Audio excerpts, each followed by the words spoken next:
guys, welcome to Learn Extra Live Accounting. Finally, we're on accounting. They love accounting. Hi, Mahesh. How are you? Hi, Katlego. I'm well. I'm a bit tired. It's Really? almost end of term. Yes, and it's almost Can you end of the believe week it? as well. I can't believe End holidays of are coming first up. term. I cannot believe it. I don't Yeah. think they've done enough work to be ending the term, hey? Yeah, I think we teachers feel like that. I as know. well. I know. So today, what are we doing in accounting? Well, today, Katlego, we're going to be focusing on company financial statements. Remember last year, guys, or sorry, not last year, but last week, Martin focused on company ledger accounts. So today, I'm going to look at financial statements. Okay, thank you, Mahesh. You can go over to your board. Okay. So guys, you heard what we're doing today. It's going to be absolutely fantastic. I hope that you guys have already ran to the page. If you don't know what it is, that's facebook.com/learn extra, guys. It's going to be such a great show, and I need you guys to ask as many questions as you possibly can, grade 12, because this accounting stuff is really, really awesome, and I know that you guys want those extra marks just to push you ahead of the rest. So make sure that you're on our Facebook page. Our Twitter handle is @LearnExtra. You can ask as many questions as you can on both platforms. And of course, learnextralive.co.za/live.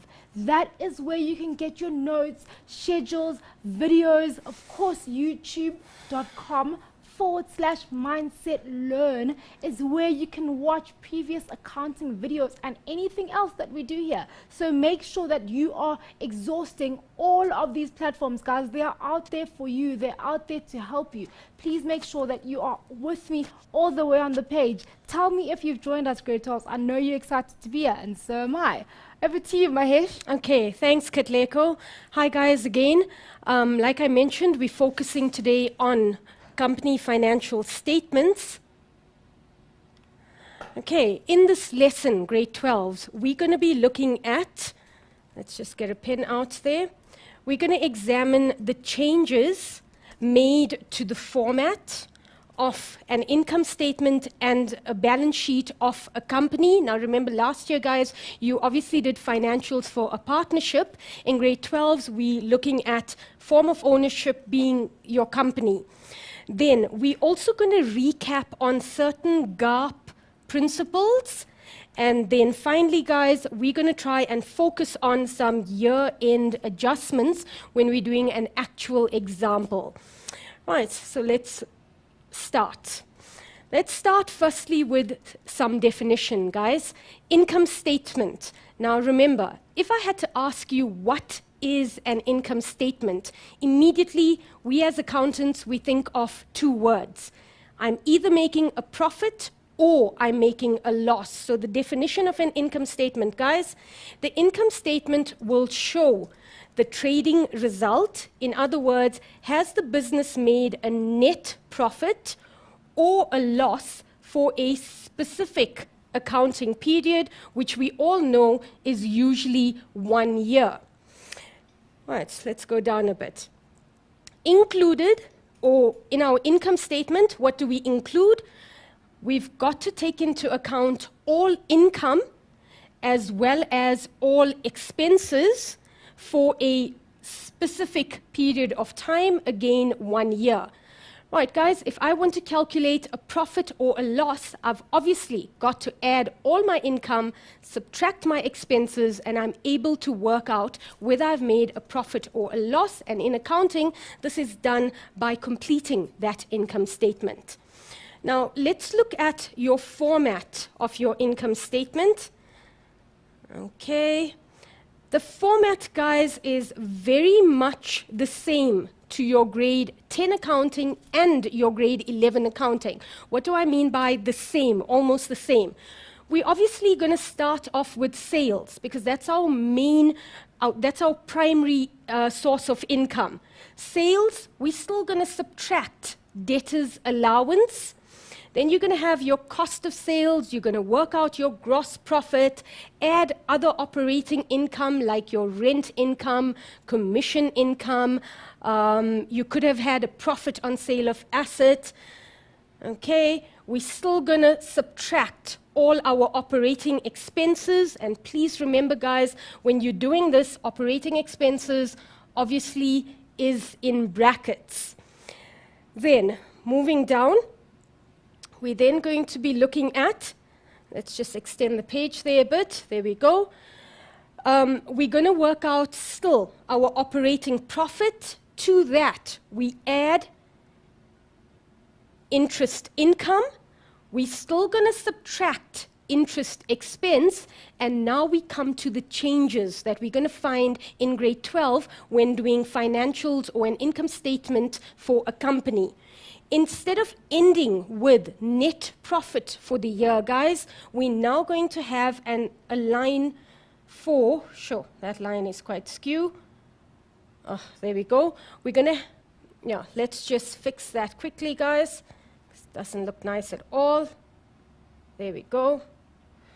Okay, so the changes, profit before tax. Let's get this line a bit more straight. There we go. Profit before tax, guys, which means we've got to take into account income tax. Now, last week, Martin spoke about taxation, and remember he mentioned income tax, or at the end of the year, you get your tax assessment. So that is what we have to take into account. In other words, the receiver. You've made a profit. This is the tax that you're going to have to pay us. So after subtracting our income tax for the year, we then have our net profit for the year, which we're going to transfer to note number 9, which I am going to discuss, note number 9 being our retained income note. Right, that was your income statement format. Let's now go to your balance sheet. Okay, let's just move. Right, there we go. Balance sheet, guys, your definition. Firstly, what is a balance sheet? It is obviously a statement of the financial position of the business on a specified date. And we accountants know that the balance sheet, simply put, is assets, A, is equal to equity, owner's equity, plus liabilities. That is your balance sheet in a nutshell. Let's look at the format of your balance sheet very quickly, guys, because you are familiar with this, and obviously we're noting the changes to the balance sheet itself. Right, the first part of your balance sheet is A, in other words, my assets. Now, we know from grade 10 accounting, assets is made up of non-current assets as well as current assets. So in my balance sheet, I'm going to list my non-current assets, then I'm going to list my current assets, and I'm then able to calculate or show my shareholders what is my total assets for the business. Okay, so we've looked at A. Let's now look at owner's equity, equity of the business. And this is where the changes happen, guys. Changes from grade 10, your sole trader, grade 11, your partnership, to grade 12, where we're dealing with companies.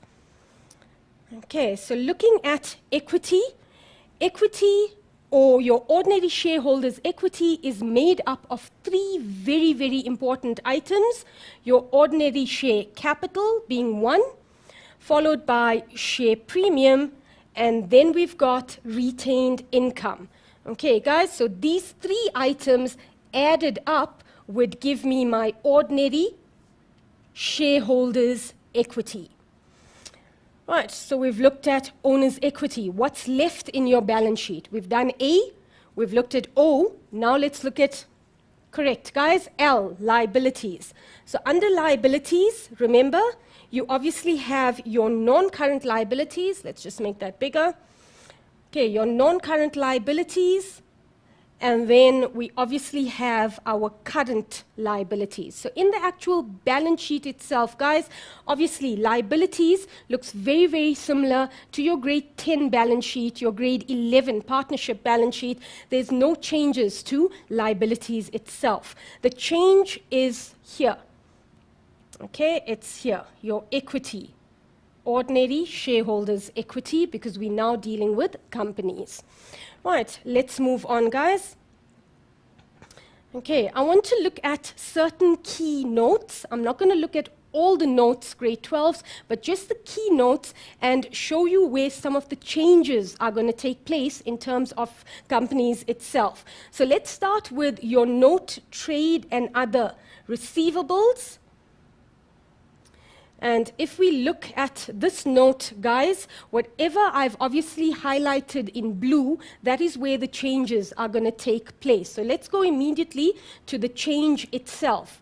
You're going to notice that sometimes SARS income tax, if you've got a debit balance, it is obviously shown in your note, trade, and other receivables. Now, what do I mean by the debit balance SARS income tax? Let's assume for the financial year, you've made payments to the receiver totaling, let's take an amount of 50,000. So you've made provisional payments to the receiver for this financial year, a total amount of 50,000. You then get your tax assessment at the end of the year, and your tax assessment comes back as 48,000. So in other words, you should pay the receiver 48,000, but you've paid the receiver 50,000. Now, in that situation, guys, I can almost hear you calling out the answer.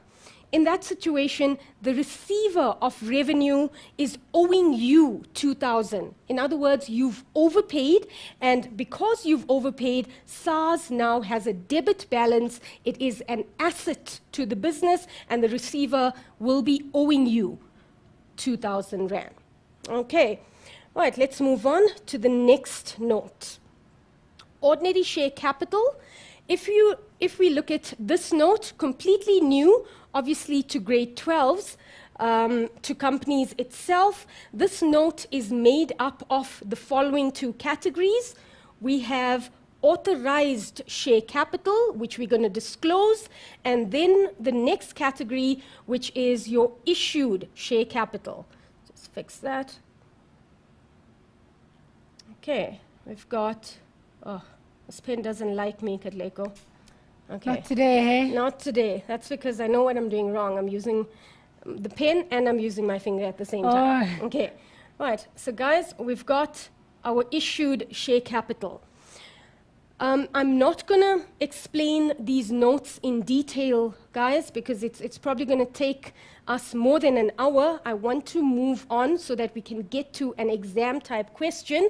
But let's just note the changes as far as companies' financial statements are concerned.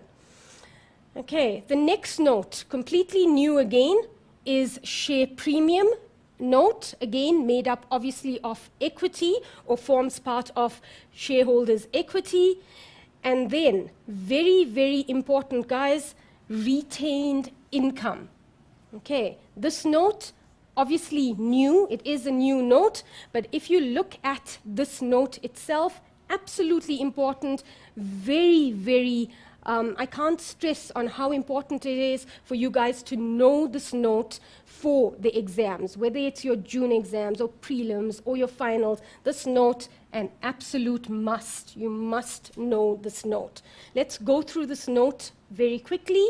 You're going to start off with retained income at the beginning of the year.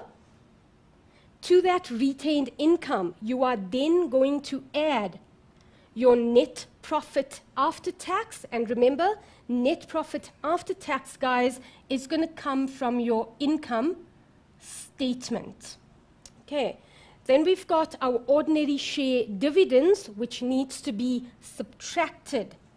And ordinary share dividends is made up of paid as well as recommended. Right, guys, we're almost done with the format. Let's now look at the very final note where you're going to encounter certain changes, trade and other payables. Now, in this note, or when doing this note, what changes are you going to find when doing financials for a company? The first change is SARS income tax. Right, now you're probably thinking, but hang on, we've already come across SARS income tax. SARS income tax, if it ends up with a credit balance. What do we mean by credit balance, guys? I spoke about a debit balance earlier. Let's now look at a credit balance. In other words, let's look at a different scenario using the example that I previously used. So let's assume you paid the receiver for the year 50,000, but then you get your tax assessment at the end of the year and they tell you, SARS tells you, you are owing us 52,000. Okay, so immediately, guys, can you see we still have to pay the receiver 2,000 Rand. In other words, we are owing the receiver 2,000, hence it's obviously a liability, so that 2,000 is disclosed in my trade and other payable note. Okay, guys, you got that. I'm going to say that one more time. If SARS is a debit balance, it means the receiver is owing you money. It goes into trade and other receivables. If SARS is a credit balance, you are owing the receiver money. It's going to go into trade and other payables. Okay, I hope you got that. Right, and then finally, guys, the very last change in trade and other payable note that we're going to come across will be shareholders for dividends. Shareholders for dividends, this normally is made up of your final dividend. Final dividend that you've declared to your shareholders, you haven't as yet paid your shareholders the final dividend, and hence it's a liability, current liability falling under trade and other payables. Okay, how are we doing, Katlego? Any questions on the format so far? Not yet. Not yet. Not yet. Okay. But we can take a break Yeah. if you're at the end. Okay, that's fine. Let's do that. Okay, so guys, we're going to take a very, very short break. During this break, please consolidate everything that you have so that you can start asking questions, guys. We're ready for your questions. We want to know that you guys fully understand. Okay, so do that during the break. See you just now.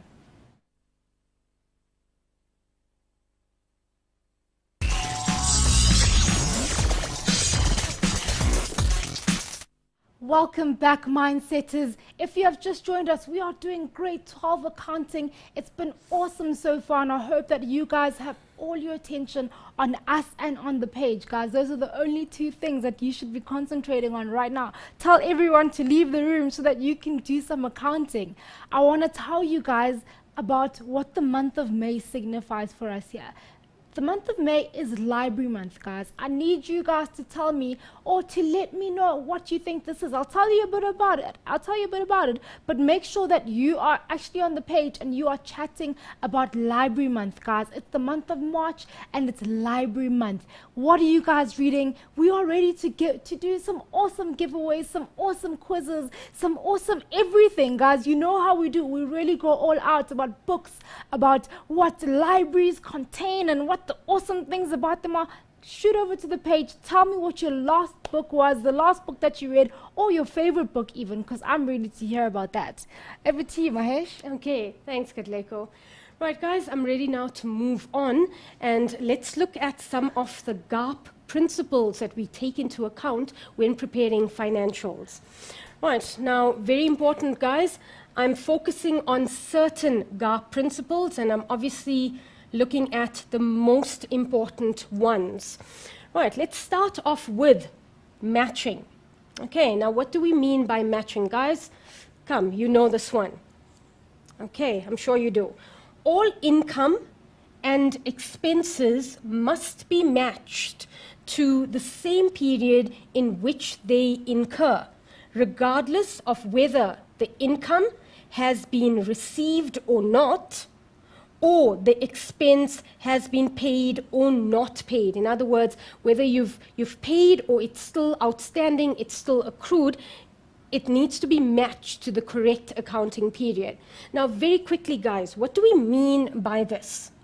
Okay, let's draw a timeline, and let's assume our financial year started on the 1st of March 2012, and it ended on the 28th of Feb 2013.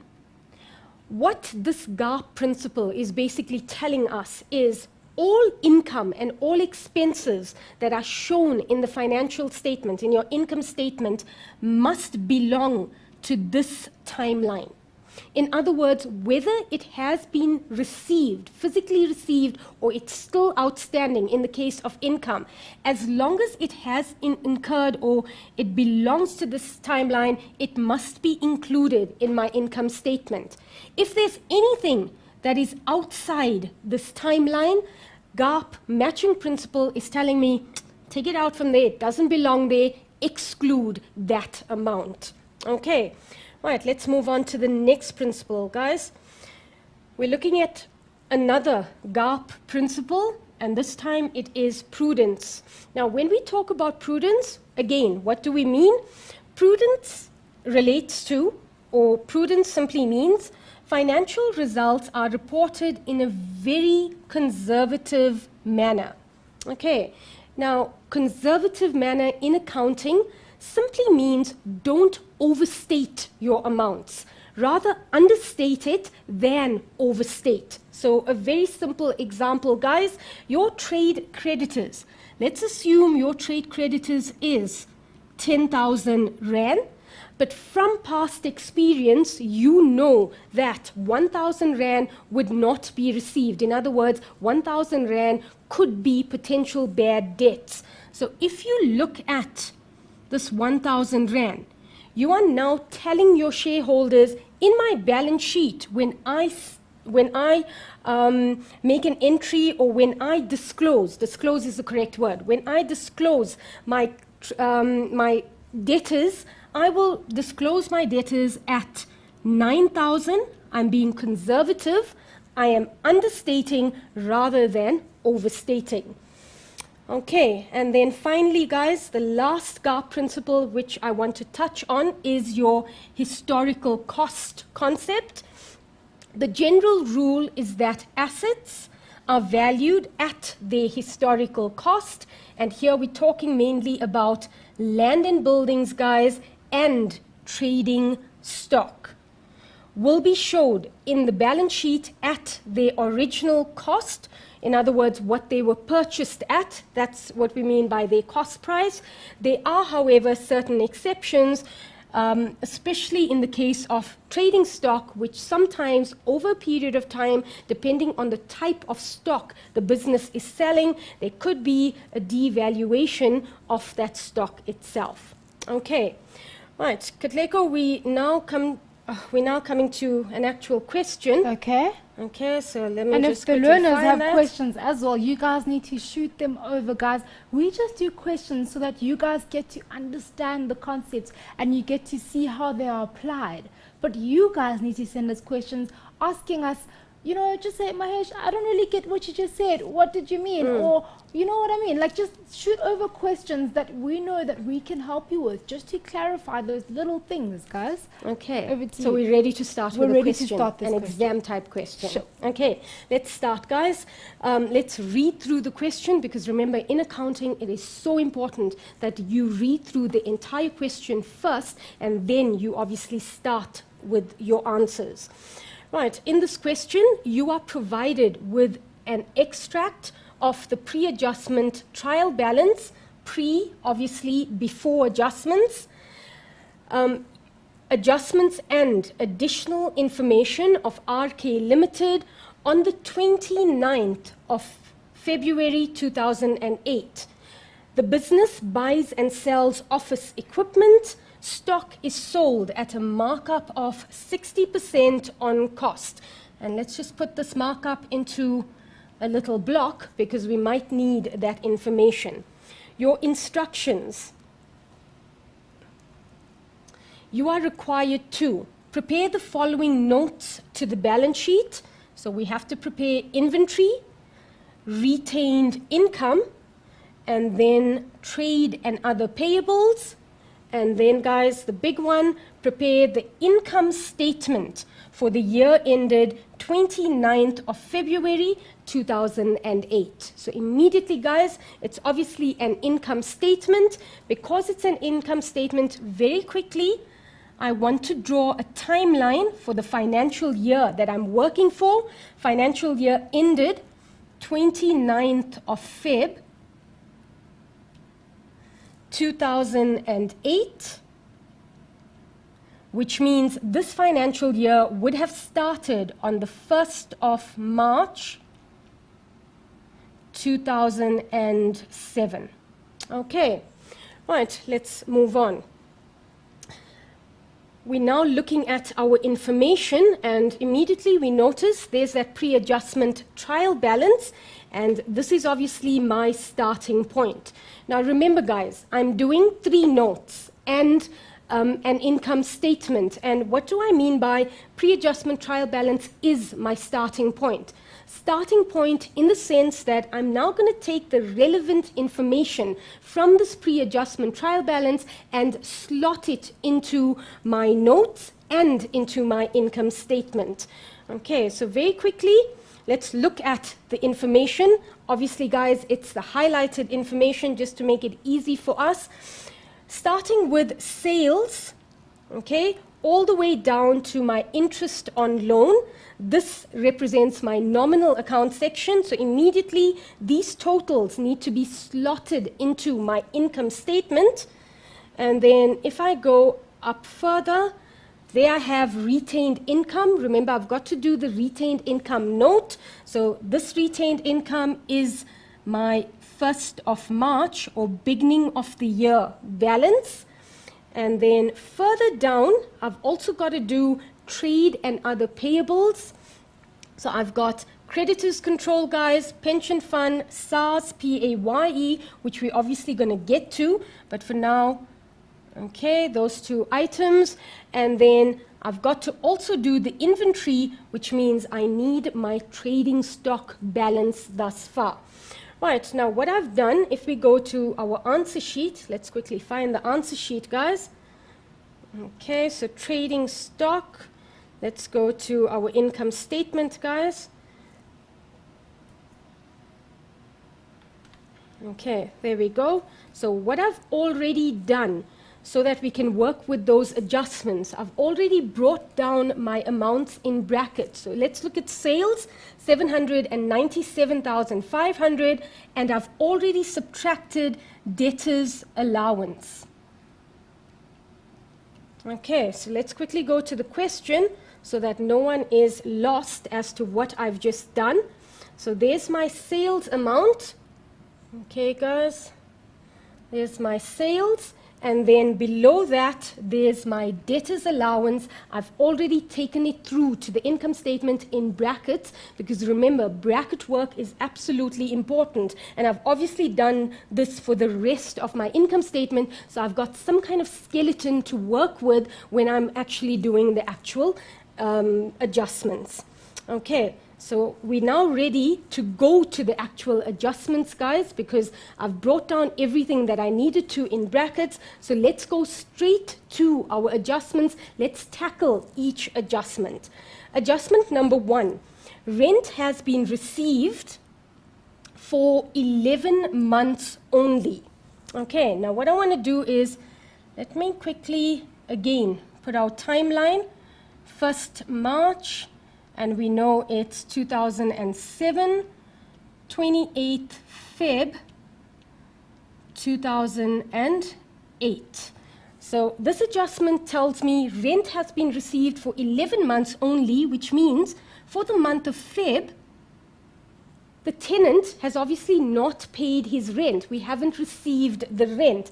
And the GARP matching principle tells me anything that belongs to this timeline needs to be included. It needs to be added on. So let's now do our calculation and let's adjust our rent income.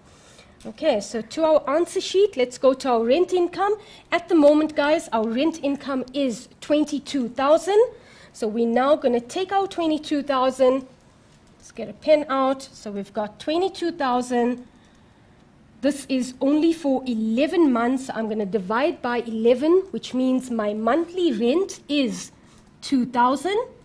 And I'm now going to add, or I'm going to include this 2,000 in my income statement. So let's go back to our income statement, our answer sheet, guys. And we're now going to get a pen there. We are going to add 2,000. 2,000. Okay. Remember, guys, that 2,000 is accrued income. I am not doing trade and other receivables, so I don't have to worry about recording this accrued income. Okay, done with the first adjustment. Let's now move on to our next adjustment. Okay, so further down. Right, this adjustment reads as follows. Included in insurance, so we're now moving on to an expense. Included in insurance is an amount of 2,400 Rand paid for the period 1st Jan 2008 to the 30th of June 2008. Okay, so another adjustment testing the matching principle. Okay, right, guys, again, keep on drawing, or I'm obviously repeating this timeline, but there's a reason for that. So 1st March 2007, 28th Feb 2008, and let's now look at this actual adjustment. So I just want to change the color of my pen quickly. So we've got insurance that was paid for, fix that. Okay, so we've got insurance that was paid somewhere here. So 1st Jan and all the way up until the 30th of June. So immediately, what have we noticed? We've noticed we've gone outside our timeline.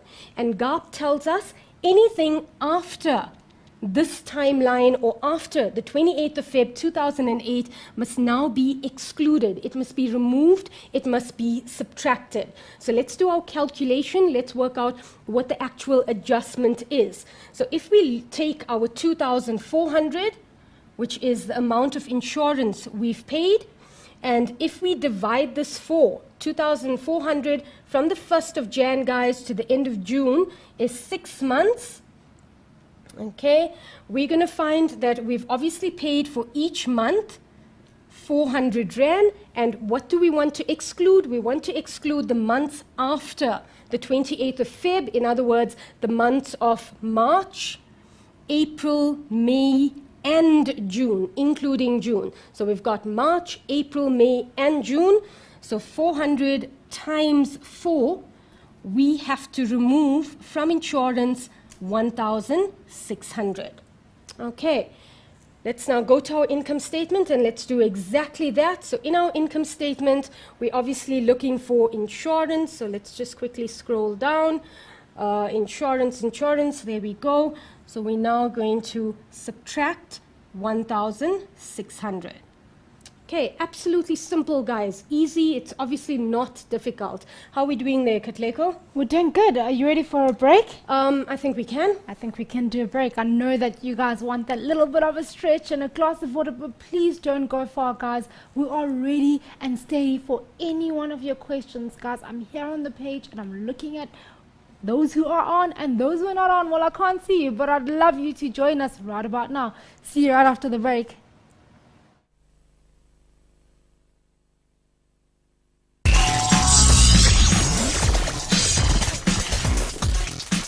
Welcome back, Mindsetters. Welcome back from that break, guys. I hope that you guys have put your questions up. I've answered some on the page, and Mahesh has gone through some. I hope that you guys are listening closely, because some of the questions that she asks, she answers in what she's saying. So that's why you should listen out, guys. It's really important that you listen and extract everything that you need. Remember that the notes that she's working on now are on our site, guys. That's learnextra.co.za/live, and I've posted the fast link on our Facebook page. Click on it and see where it'll lead you, guys. There's some really fantastic stuff out there. I hope that you guys can actually access it and share it with others as well. Over to you, Mahesh. Okay, before we carry on, Katlego, we had that question about share premium. Yes. You want to just read it out so that I can... Sure. Mulebuheng asks, no, actually, sorry, it's Songezo. Songezo asks, I'd like to know why the share premium isn't added to the income statement. Please help me with that. Okay, right. Now, the reason for that, guys, is if you look at share premium, it's neither an income nor is it an expense. What is share premium? Share premium is equity owner's equity. It's a balance sheet item. So because it's not an income, it's not an expense, it does not belong in that income statement. Okay, that's answered. Thank you. Okay, brilliant. Right, can we move on? Yes, we can. Okay. Let's look at the next adjustment, guys. Packing material, that's what we're looking at now. Adjustment number 3, packing material used, very important. Packing material used during the current financial year amounted to 4,000 Rand.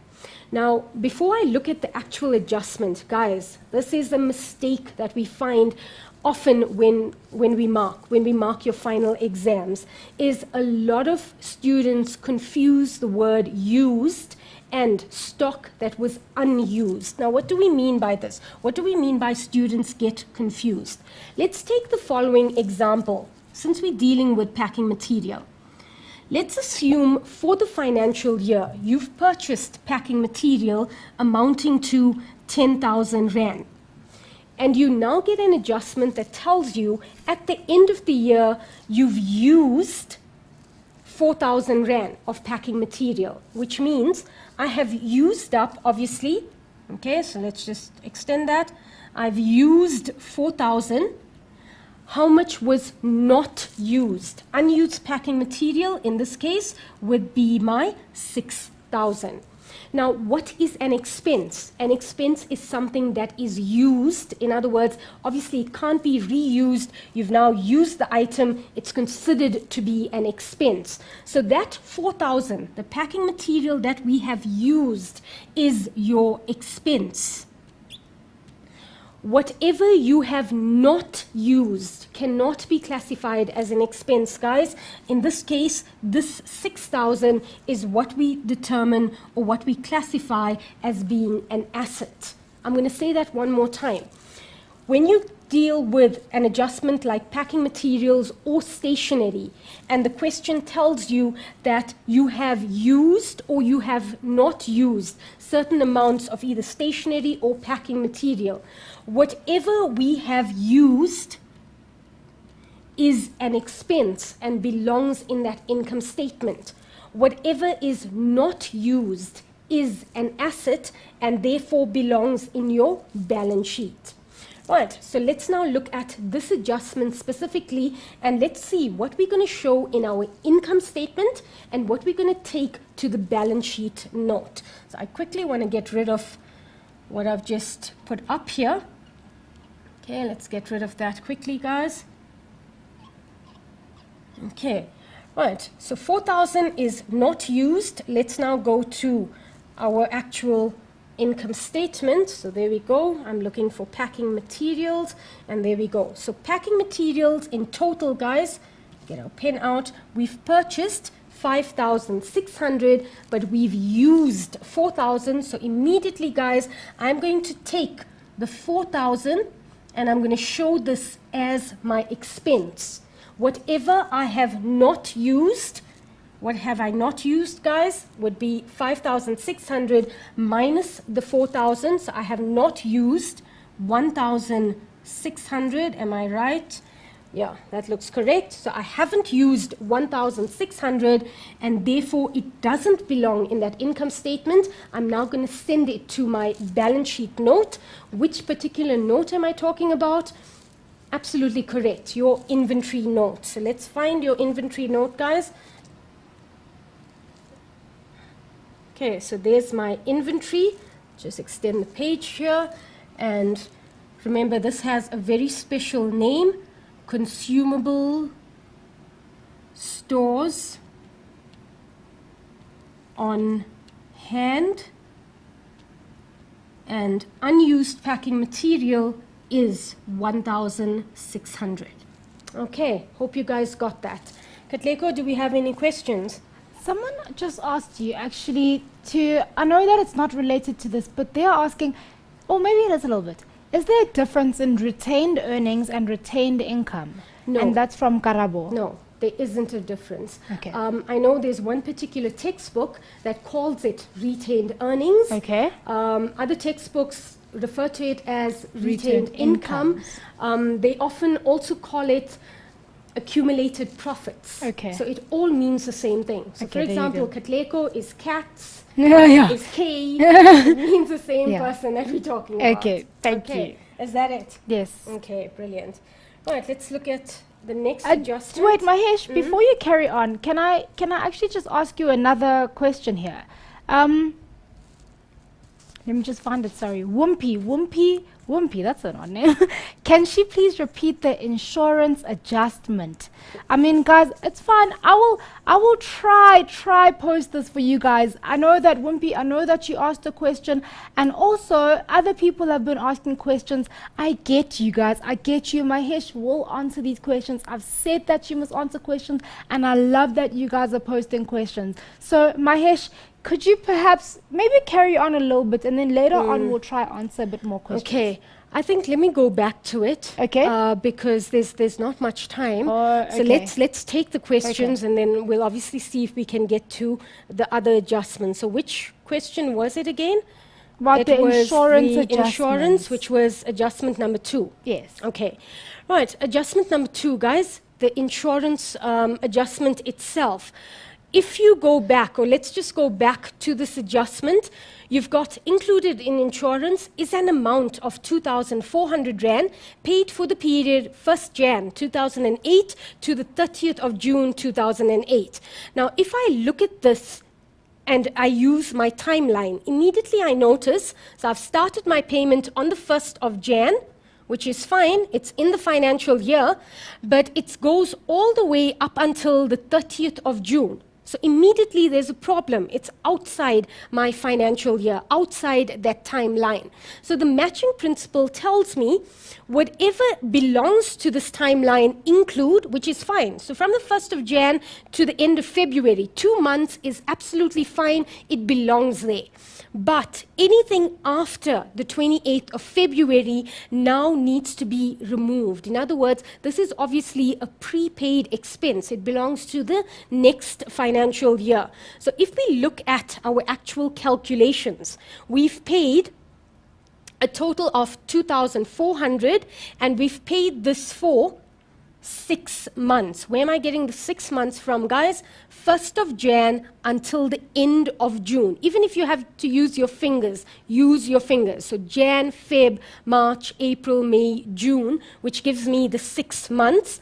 2,400 divided by 6 means I've been paying insurance of 400 Rand per month, and I now need to remove 4 months of insurance. 4 months being the month of March, April, May, and June. So my adjustment would be 400 times 4 to give me the 1,600.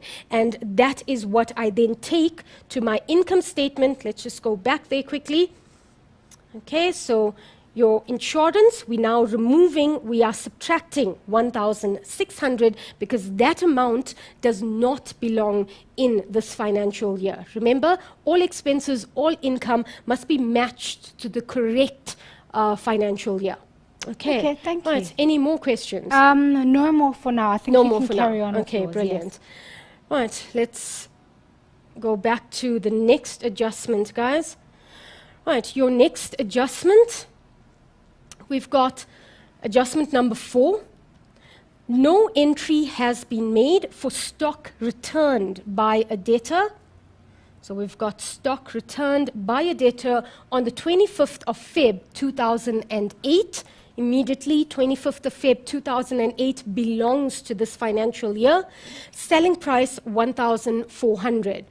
Right, guys, this is a very common adjustment, and let's go through this adjustment. Now, remember, when a debtor returns stock, you obviously need to cancel the sale. Cancel means, what do I mean by cancel? We need to remove this from our records because this sale, he's now returned stock. The sale is now cancelled. And if we cancel sales, we've got to also cancel cost of sales. So let's now look at selling price, and then we're going to look at cost price.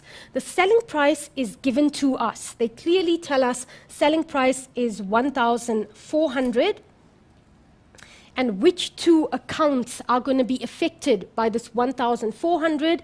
It's going to be your debtors allowance. So debtors allowance is one account, and the other account will be debtors control. Now let's start with debtors allowance, because debtors allowance obviously affects my income statement. So let's go to your income statement.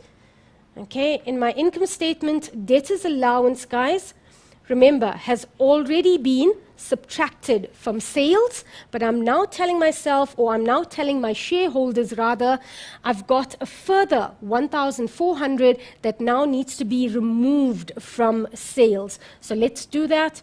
We're now going to subtract, let's fix that. Okay, so we're now going to subtract 1,400 from sales. Okay, right, back to our question or our adjustment. So we've now obviously recorded the impact that this transaction had on our income statement for sales. Let's now look at the contra account. Contra means the other account affected. The other account is your debtors control. Now you're probably thinking, but hang on, I'm doing an income statement. I'm doing trade and other payables, retained income. Why do I have to worry about debtors control? Because I'm not doing trade and other receivables. The reason for that, guys, the reason why I've got to still take this adjustment into account is somewhere in the question I may have to adjust provision for bad debts. Okay, so you now know what I'm talking about. So let's now go to your debtors control, and we're obviously going to do this on the question itself, just as a reminder. So let's find our trial balance. There we go. So I'm looking for debtors control, and I'm now reminding myself that when I do get to that provision for bad debts adjustment, I need to remember to subtract 1,400 from debtors before I do the provision for bad debts adjustment. Okay, right, let's go back to that adjustment because we haven't finished. So we've now, just bring that down a bit there. Okay, so we've now dealt with selling price. We now need to look at cancelling or taking into account our cost price. Now, our cost price, obviously not given to us, but right at the beginning of the exercise, do you guys remember we had a markup? A markup was given to us. Okay, let's go back very quickly to the beginning of the exercise, guys. There we go. A markup of 60% on cost is given to us, which means we can obviously, let's just try to get there quickly, we can calculate our cost price. So in order for me to calculate my cost price, I'm going to take my selling price, 1,400, I'm going to times this by 100, divided by 100 plus markup, which is 160. Let's get that calculator out quickly, guys. Okay, there we go. So we've got 1,400. Okay, I'm timesing it by 100, dividing it by 160, and my cost price that I've got to cancel, 875. So let's put that down. So 875. What do I mean by cancel? If I've cancelled sales, let's now go to that income statement. We've got to cancel our cost of sales. I'm going to subtract 875. Katleko, I think that's about it as far as we can do, or in terms of time. So did you finish off what you needed to say? I finished off this adjustment itself. Okay. Are there any questions? Yes, there actually is one that we can do really quickly. Okay. Someone asks, let me check who it is. Nicola. Nicola asks, do we include pension deductions in the income statement, and is stationery also a part of inventory? And how do we write off depreciation? Okay, right, It's a long very question. quickly it is. Let's look at the first one. The first one was pension include pension deductions in income statement. Pension deductions, yes, Nicola. Unfortunately, we ran out of time, but I was going to come to that adjustment. Pension deductions, in other words, pension contributions made by the business is an expense item, so that will go into your income statement. The pension fund, however, goes into your trade and other payable note because that is the liability. Awesome. Okay. And the next part of the question is stationery also part of inventory? Okay, stationery on hand, in other words, unused stationery, that would be part of inventory. But the stationery that is used is your expense, but whatever I have not used is my asset, so it is part of inventory. Thank you, Mahesh. Okay. So guys, your questions have been answered. Our show has sadly come to an end. I know most of you are thinking, oh, can't we have an extra hour? But unfortunately not, guys. We have business studies coming up next. So please, guys, please stay with us.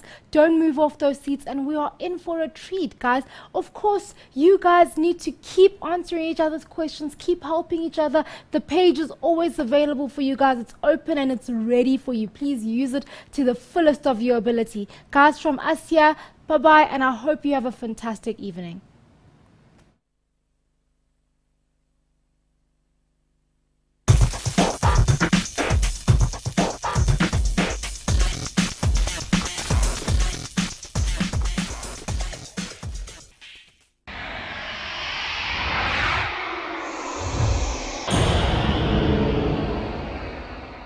Specified date, and we accountants know that the balance sheet, simply put, is assets A is equal to equity, owner's equity, plus liabilities. That is your balance sheet in a nutshell.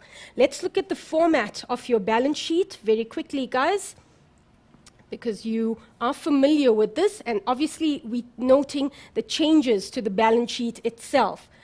Right, the first part of your balance sheet is A, in other words, my assets. Now, we know from grade 10 accounting, assets is made up of non-current assets as well as current assets. So in my balance sheet, I'm going to list my non-current assets, then I'm going to list my current assets, and I'm then able to calculate or show my shareholders what is my total assets for the business.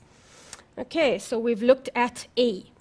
Let's now look at owner's equity, equity of the business. And this is where the changes happen, guys. Changes from grade 10, your sole trader, grade 11, your partnership, to grade 12, where we're dealing with companies. Okay, so looking at equity, equity or your ordinary shareholders' equity is made up of three very, very important items. Your ordinary share capital being one, followed by share premium, and then we've got retained income. Okay, guys, so these three items added up would give me my ordinary shareholders' equity. Right, so we've looked, let's go down a bit. Included, or in our income statement, what do we include? We've got to take into account all income as well as all expenses for a specific period of time, again, 1 year. Right, guys, if I want to calculate a profit or a loss, I've obviously got to add all my income, subtract my expenses, and I'm able to work out whether I've made a profit or a loss. And in accounting, this is done by completing that income statement. Now, let's look at your format of your income statement. Okay. The format, guys, is very much the same to your grade 10 accounting and your grade 11 accounting. What do I mean by the same, almost the same? We're obviously going to start off with sales because that's our main, that's our primary source of income. Sales, we're still going to subtract debtors' allowance. Then you're going to have your cost of sales, you're going to work out your gross profit, add other operating income like your rent income, commission income. You could have had a profit on sale of asset. Okay, we're still going to subtract all our operating expenses. And please remember, guys, when you're doing this, operating expenses obviously is in brackets. Then, moving down, we're then going to be looking at, let's just extend the page there a bit, there we go. We're going to work out still our operating profit. To that, we add videos and anything else that we do here. So make sure that you are exhausting all of these platforms, guys. They are out there for you. They're out there to help you. Please make sure that you are with me all the way on the page. Tell me if you've joined us, Grade 12. I know you're excited to be here, and so am I. Over to you, Mahesh. Okay, thanks, Katleko. Hi, guys, again. Like I mentioned, we're focusing today on company financial statements. Okay, in this lesson, grade 12s, we're going to be looking at, let's just get a pen out there. We're going to examine the changes made to the format of an income statement and a balance sheet of a company. Now remember, last year, guys, you obviously did financials for a partnership. In grade 12s, we're looking at form of ownership being your company. Then we're also going to recap on certain GAAP principles. And then finally, guys, we're going to try and focus on some year-end adjustments when we're doing an actual example. Right, so let's start. Let's start firstly with some definition, guys. Income statement. Now remember, if I had to ask you what is an income statement, immediately we as accountants, we think of two words.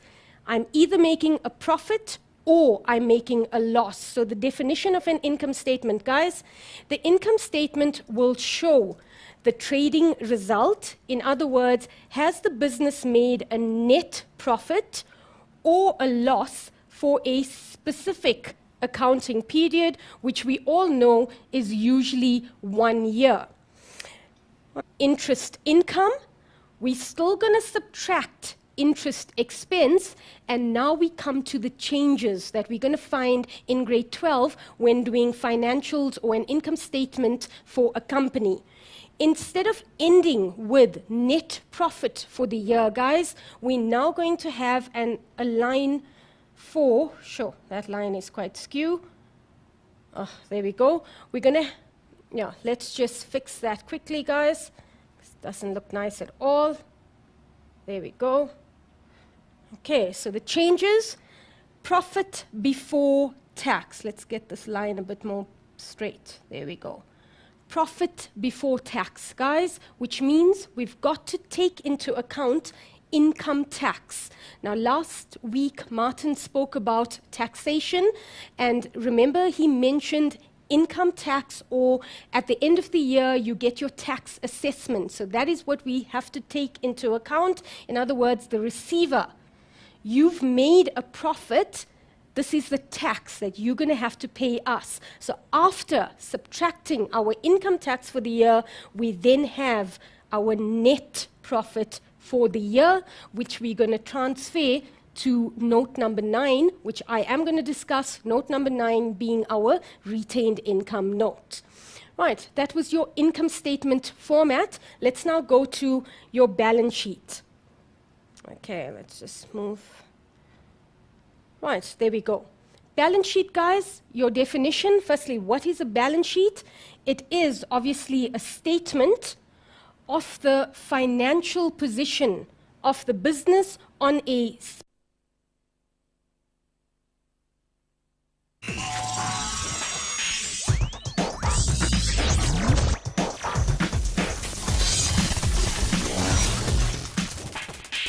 Hello guys, welcome to Learn Extra Live Accounting. Finally, we're on accounting. They love accounting. Hi Mahesh, how are you? Hi, Katleko. I'm well. I'm a bit tired. It's Really? almost end of term. Yes, and it's almost Can you end of the believe week it? as well. I can't believe End holidays of are coming first up. term. I cannot believe it. I don't No. think they've done enough work to be ending the term, hey? Yeah, I think we teachers feel like that. I as know. well. I know. So today, what are we doing in accounting? Well, today, Katleko, we're going to be focusing on company financial statements. Remember last year, guys, or sorry, not last year, but last week, Martin focused on company ledger accounts. So today, I'm going to look at financial statements. Okay, thank you, Mahesh. You can go over to your board. Okay.